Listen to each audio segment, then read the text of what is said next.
Right,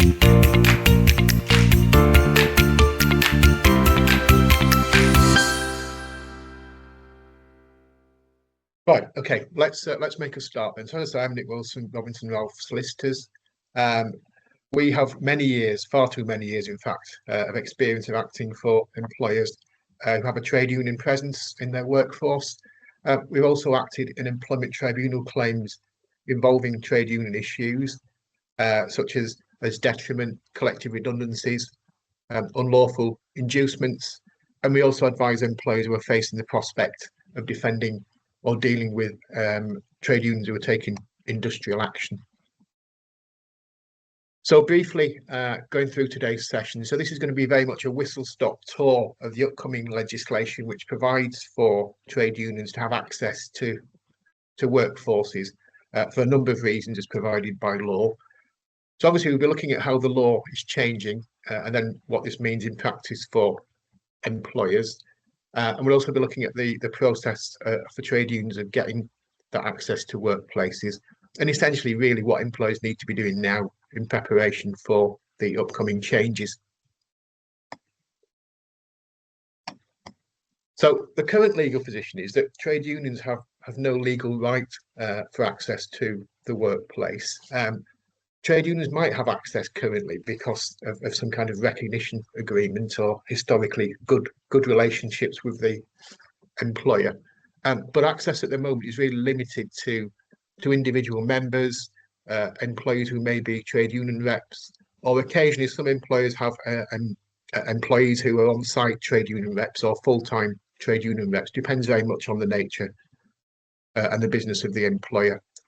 So access for trade unions currently really depends on them obtaining enough support from members for the employer to be in a position where they need to consider voluntary recognition, or the trade union might apply for recognition to the Central Arbitration Committee. So the CAC, that's something that we'll be coming across occasionally during the course of this webinar. Now, the general view is that trade unions have a more meaningful presence in bigger employers. So things like the civil service, NHS, education, public sector type employers. Public transport is another good example. Historically, large manufacturing employers also have a trade union presence. But one of the things that I think anyway is likely to come out of this change in the law is that ultimately, for many smaller employers, they are faced with the prospect of having to deal with trade unions on a more direct basis.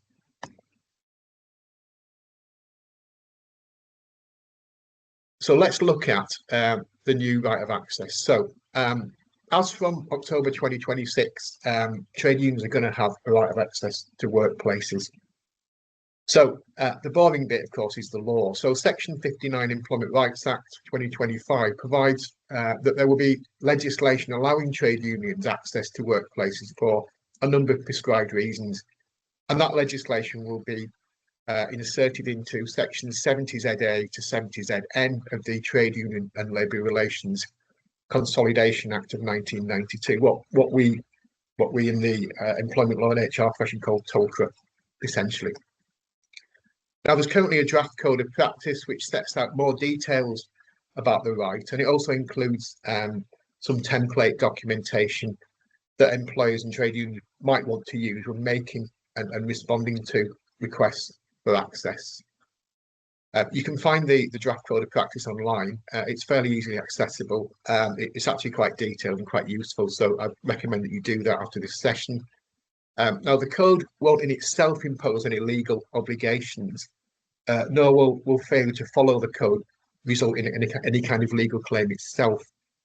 However, in a similar way to how the ACAS code of practice on disciplinary and grievance procedures work, any failure to follow the code may be used in evidence in any court, tribunal, or CAC, or other type of relevant proceedings.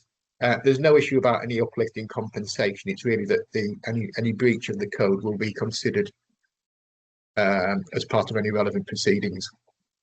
Now, ultimately, trade unions will be able to request direct access to the employer's workplace and their workforce.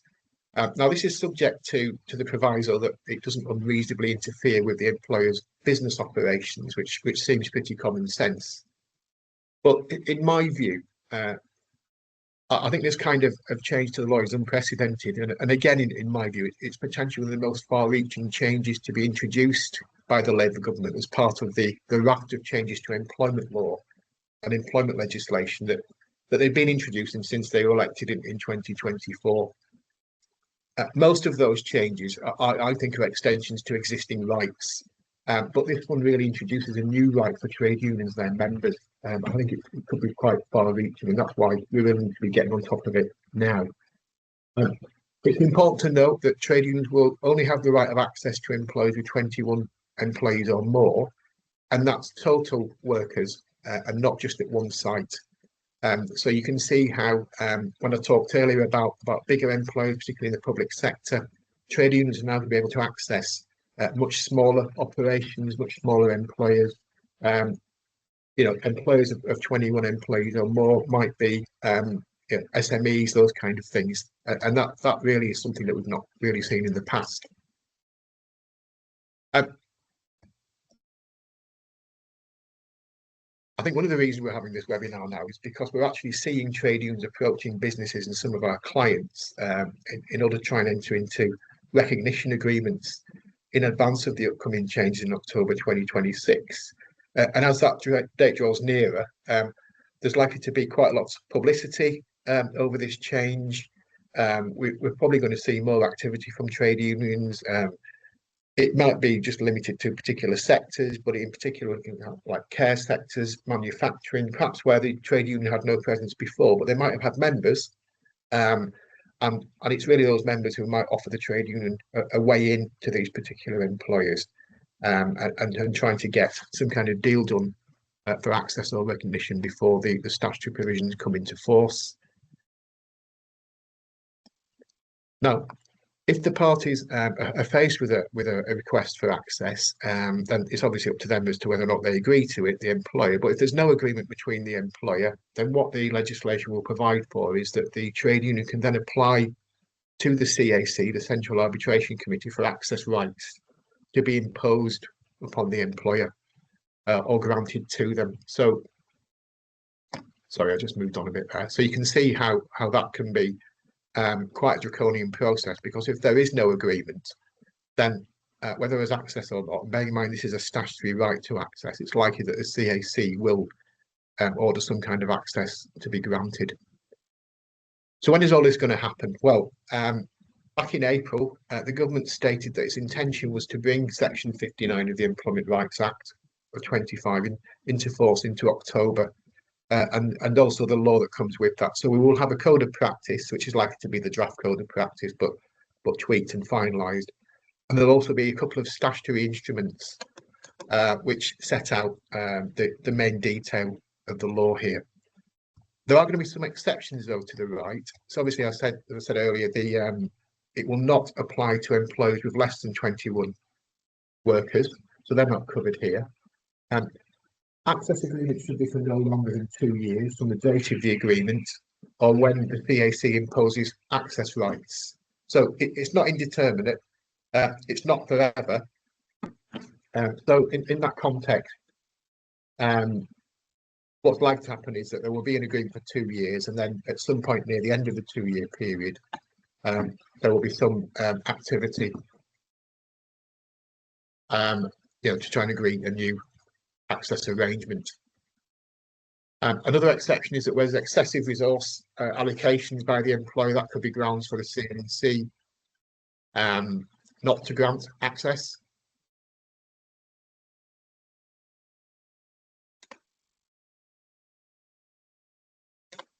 So I'm just checking a message I've got there. Not to grant access. If there are multiple requests, the CAC may not grant access either. So you might have a situation where one union makes an access request, and then another union makes a request, and the CAC may decide actually not to grant either, which is going to be an interesting situation to see what happens there. The trade union won't be allowed access where it would present a genuine risk to national security or the investigation of criminal offences, or where the union has not given the employer at least 5 working days notice before their last visit. so before their first visit. So access, what is it? That's the big question, isn't it? So in the context of this legislation, access means physical entry into the workplace, and it also means communication or provision of information to workers by any means, whether directly or indirectly.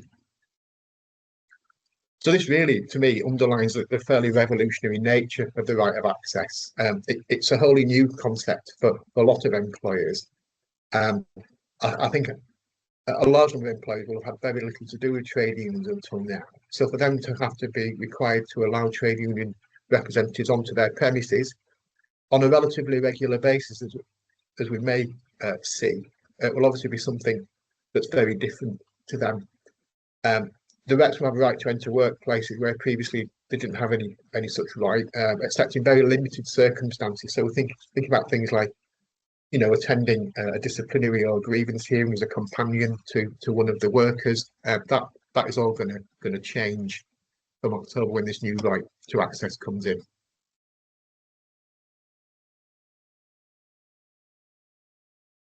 So looking at the purpose of the access now. So what will trade unions be doing once they have access to workplaces? Well, the legislation provides for two specific purposes under Section 70 ZA of TULCRA, and they are, as it says in the bullet points. So to meet, support, represent, recruit, or organise workers, irrespective of whether they are members of a trade union. So it doesn't matter if people are in the union or not. The trade union will still be able to have access to those people. And secondly, it's there to facilitate collective bargaining. So that's obviously a key issue here, because what trade unions naturally want is the ability to negotiate with the employer on behalf of its members and other people in relation to a number of matters, including, you know, terms and conditions, policies and procedures, all kinds of things. And that's really what the right of access is a bit of a gateway to, isn't it? It's really trying to get more involvement for the trade unions in a particular employer. There are exceptions, however. The key exception here is going to be that the legislation does not include access for the purpose of organising industrial action. So you're not going to find the trade union attending the workplace for the purpose of trying to arrange a strike or some other kind of industrial action. So that's obviously welcome, if not common sense in itself. The next thing to look at is where is this access going to be? Now, obviously, it's going to be direct access in the workplace, but it's a bit more than that. So they're entering the physical workplace, but this is only where it's reasonably practical for that to happen. So, for example, there will be workplaces where it's not practical for trade union officials or representatives to meet workers. If we start with something like a traditional office environment, it's possibly likely there'll be meeting rooms where the trade union can meet with workers and employees. So a reasonable approach has to be taken here. Meeting rooms, things like canteens, restaurants are the kind of places where it's envisaged that trade unions will be able to meet with staff.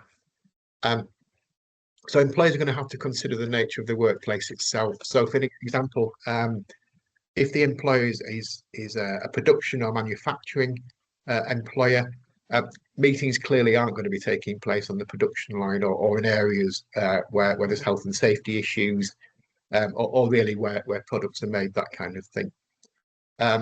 If the employer's at school, for example, meetings will need to take place away from things like classrooms or areas which may be frequented by children or vulnerable people. So again, there's going to have to be some reasonable approach there. Employers and unions are going to have to look at where these meetings can take place. I'm sure there'll be some kind of meeting room or classroom away from people who shouldn't be near there. Food preparation plants is another good example. Clearly, meetings shouldn't be taking place where food is being prepared. Obviously, where things like food are being prepared, they're highly sensitive. Hygiene specific areas, and it will be a clear breach of health and safety issues if trade union meetings are taking place in areas where food is being produced or processed. So ultimately, there's going to be a common sense approach to where these meetings are going to have to take place. But it may be for some employers that it simply can't allow trade union representatives to attend on site. That might be because they don't have the resources or the space. And if that's really the case, then the position is going to be that it's for the trade union to make alternative arrangements and likely to be at the trade union's expense. So when is this access going to be allowed? Well, if you've worked out the purpose of the access and where it's going to take place, there's no expectation that this access takes place outside of normal working hours. And actually it's difficult to see how it could, because there's no expectation the employer will be opening the workplace or the office just for the purpose of allowing trade union representatives into the building. But employers will need to consider how to facilitate access to the trade union where it doesn't engage its workers on the traditional 9 to 5, or where there are no core opening or business hours. So, for example, it's for those people who work shifts or unsociable hours, 0 hours, all those kind of different working arrangements. The employer's going to have to think about how the trade union can get access to them and deal with that in any kind of access agreement. Now, in terms of when or frequency, the government's proposing model access terms, and it's envisaged that the access will be on a weekly basis. This is dealt with in the draft code of practice. Now, weekly sounds like a lot to me, and it doesn't always mean that weekly access is appropriate. It depends very much on the employer. It depends very much on the trade union. What are they really trying to achieve by having such a frequency of access?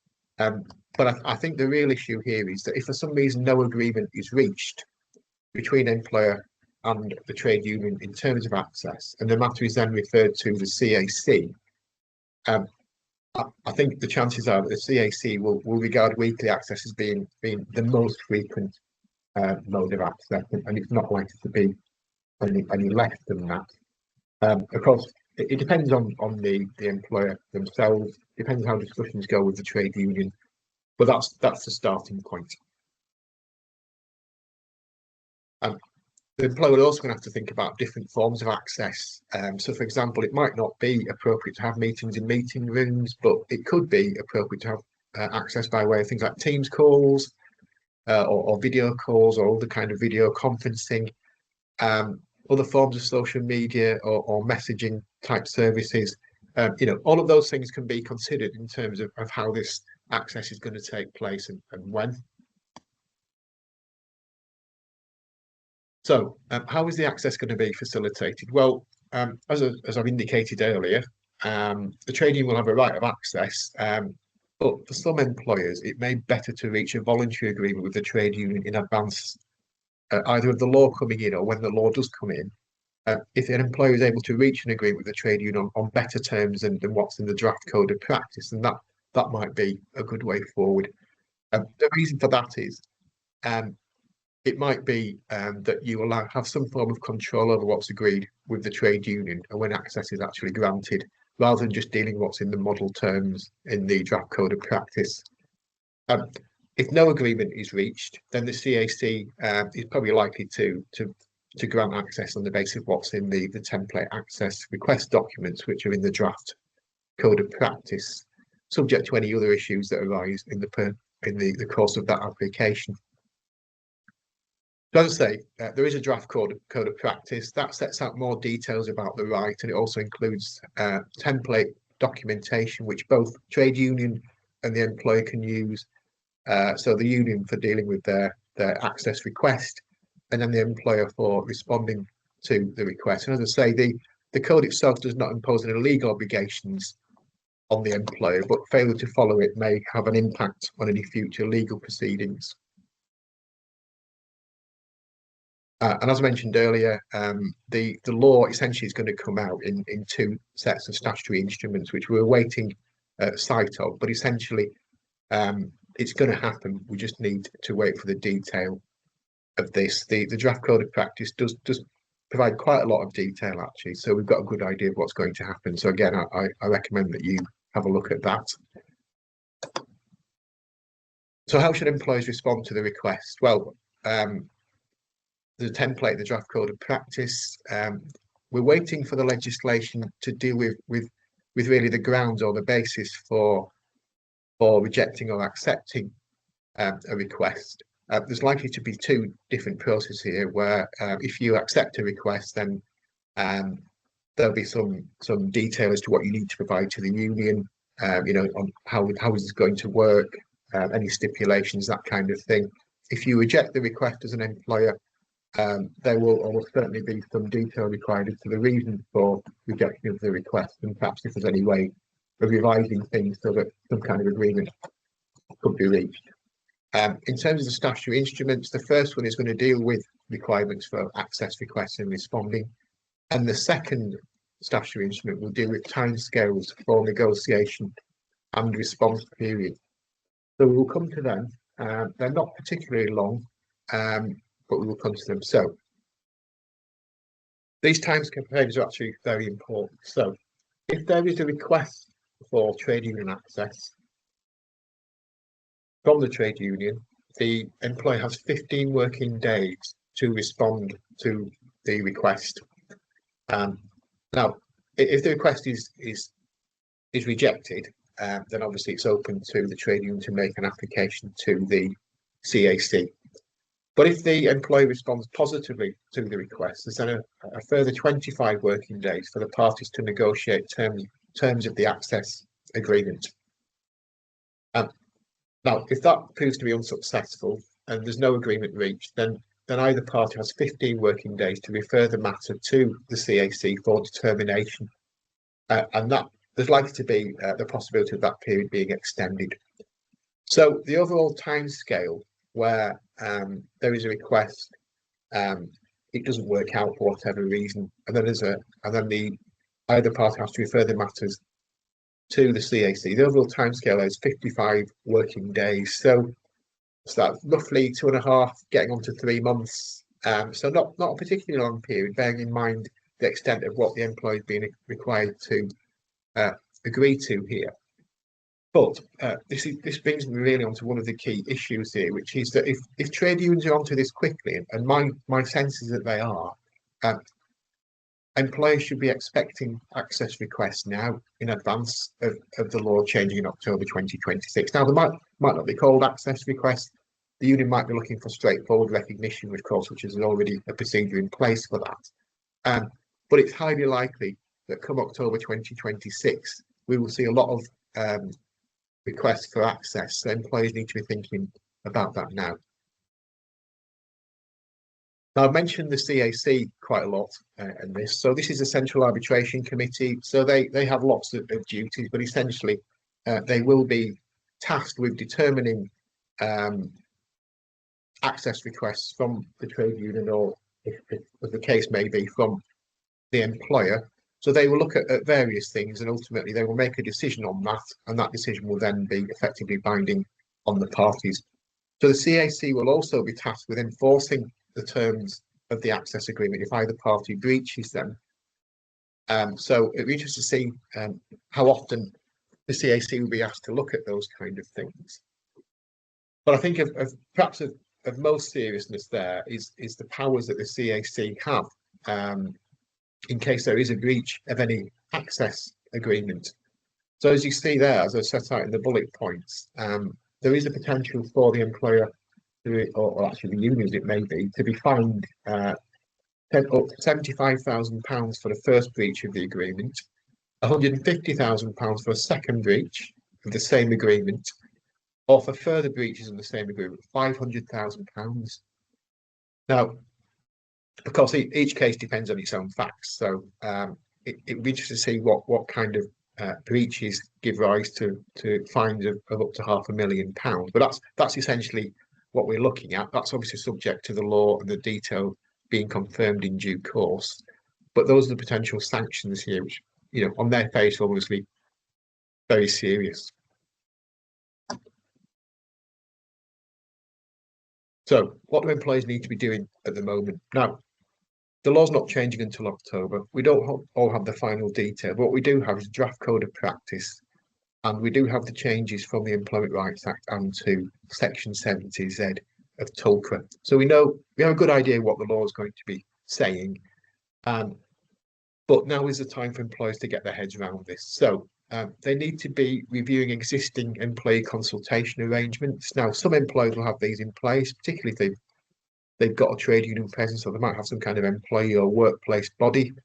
The reason for reviewing existing arrangements is just really is to see if they're working. You know, is there going to be any reason for a trade union to want to come in and want access to your workforce and to your workplace? If you already have good working relationships with your staff, there's perhaps less reason for that to happen. So that's the primary reason to be reviewing existing arrangements. You might want to consider the possibility of reaching voluntary arrangements with the trade union in respect of recognition and access.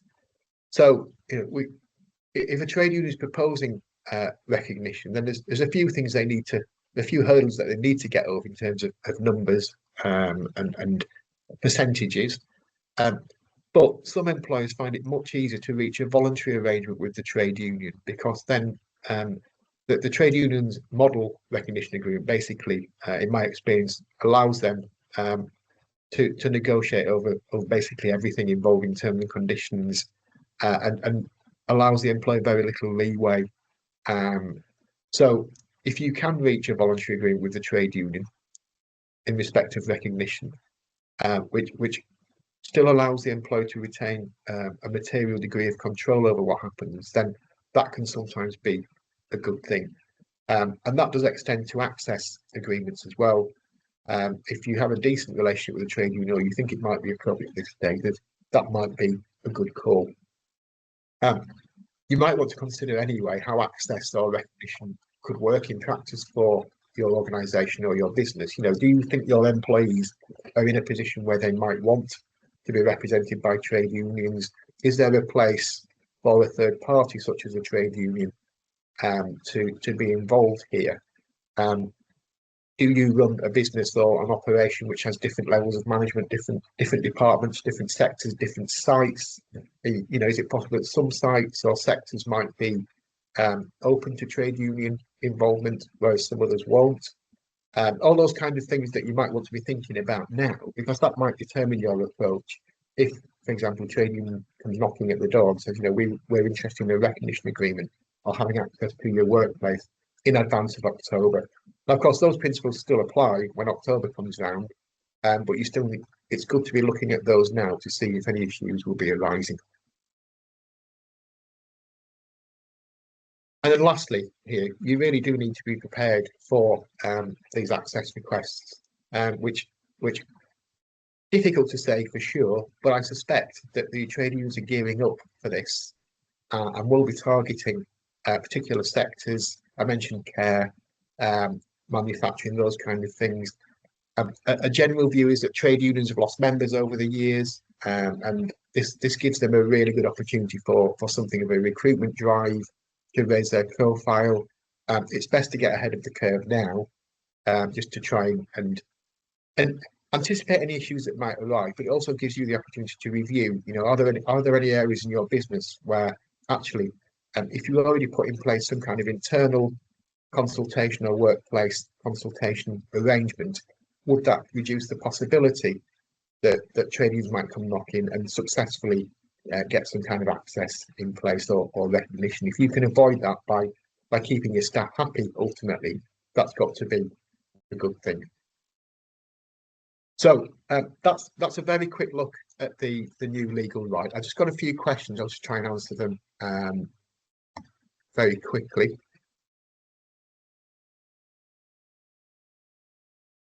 So first one, I won't name names, but if you've already got recognition agreements in place with specific unions, you have to consider requests from other unions. Or would that be a reason for us to decline a request? Well, this is subject to the detail in the legislation, but the position at the moment is that if you have competing access requests, then there's a possibility that the CAC may turn it down. Now, there's nothing, as far as I can see, in theory, there's nothing to stop you having separate access requests, separate access agreements in place.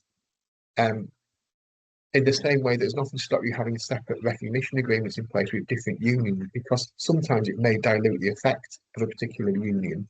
If you've got more than one union, um, then it's a bit of a smaller voice for that particular union. So it's worth thinking about. My view is that there's nothing to stop that, but also I don't think the law at the moment, as far as I can see, allows for multiple unions or requests to that the CAC will at least consider that. There's nothing to stop you agreeing to that, but I don't think the CLC would permit that. How should we communicate with employees that they may have access to a union in the workplace? You have to inform them. Well, that's going to be the case, isn't it? The union, my experience of the unions is that they are actually getting in touch with people directly. They may have members in place already, and they are speaking to them. Some employers already inform staff that they have the right to join a trade union, but that's the extent of it. Employers have to provide the statement of rights to join trade union, so it just don't have to be an employment contract. Actually, I'll need to check that point because it would mean a change to Section 1 of the Employment Rights Act. With the time spent with the union being required to be paid, do you have a view on a likely position on still providing a space that allows for people who do not wish to take part to still take their unpaid rest, lunch breaks without work encroaching, particularly where there is very small staff room or canteen space? That's quite an involved question. I suspect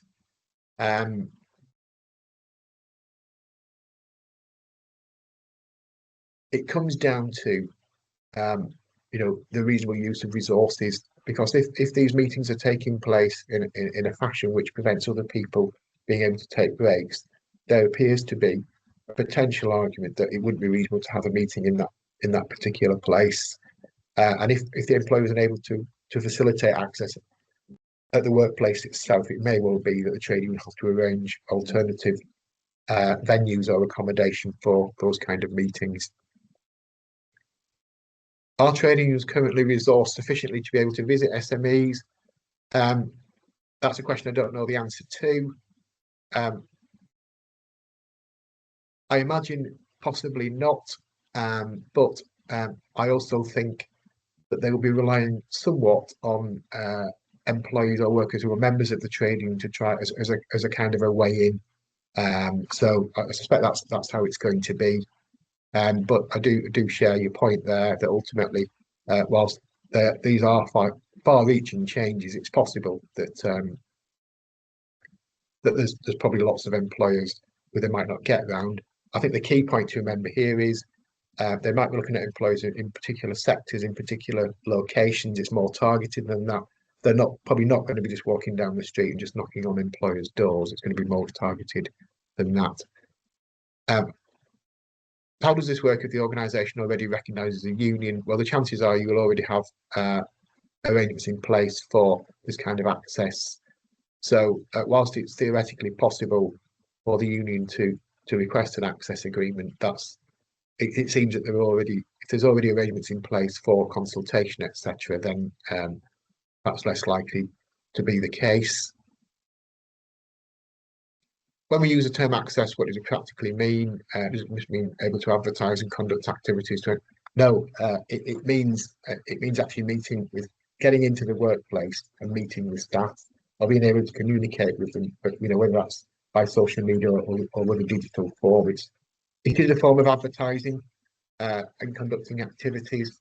But it's really essentially about communicating with staff, recruiting members, but also discussing with them issues that might be arising out of their employment and dealing with it whilst there.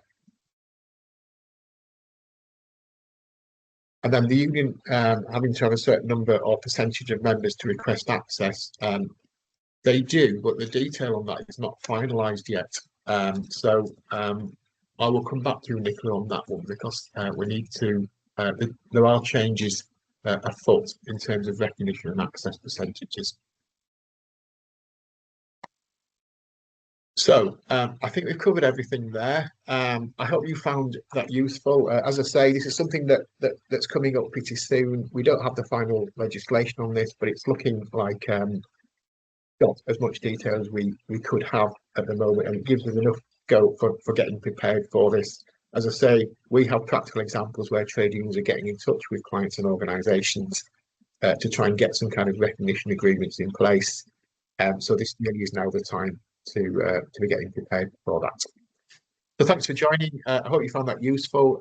If you want to get a copy of this session, just drop us a line through the info@Rollington session, email address, and we'll make sure to give you access to a copy of that. Thank you.